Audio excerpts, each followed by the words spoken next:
বন্ধুরা, তো ডিসেম্বর মাসের শেষ দিকেই ছিল আমাদের বন্ধুদের পিকনিক। তো আমি যে রেডি হয়ে বেরিয়ে পড়েছিলাম আমাদের সীমান্ত লোকাল ধরে রানাঘাটের উদ্দেশ্যে দিলীপদের বাড়িতে।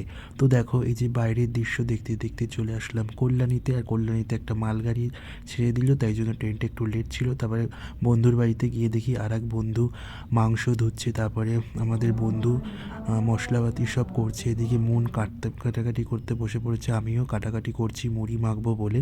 আমি আবার এইসব কাটাকাটি ভালো পারি করতে, আমার ভালো লাগে করতে। তারপরে এই যে আমি মুড়ি মাখছি, আর মুড়ি মাখতেও আমি খুব ভালো পারি, মুড়ি খেতেও আমি খুব ভালোবাসি। তোমরা কারা কারা আমার মতন মুড়ি খেতে ভালোবাসো? তারপরে এই যে দিলীপ চা নিয়ে এসেছে, বিস্কুট আর মুড়ি মাখা দিয়ে সবাই আমরা একটু টিফিন করে নিলাম।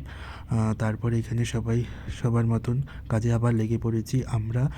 এখানে চিকেন সেটে বানাচ্ছিলাম, ফার্স্ট টাইম ট্রাই করেছি এই পিকনিকে। আর এখানে দেখো দিলীপ কি সুন্দর কাঠের উনুনে রান্না করছে, আর এখানে চিকেন সেটে ভাজা হচ্ছে গরম গরম। তারপরে আবার একটুখানি কেক দিয়ে আমরা টিফিন করলাম। তারপরে এখানে আমি একটু রান্নার রও জানি না, তাও একটু চেষ্টা করছিলাম। তারপরে দিলীপ ফ্রাইড রাইসের জন্য সমস্ত ভেজিটেবলসগুলো ভেজে নিচ্ছিল।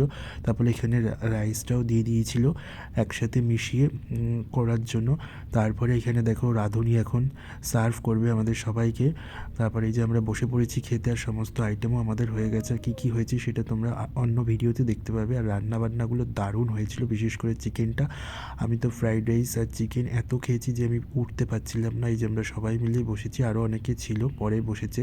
ফ্রাইড রাইসটা আর চিকেনটা দারুণ হয়েছে। থ্যাংক ইউ দিলীপ পিকনিকে ডাকার জন্য।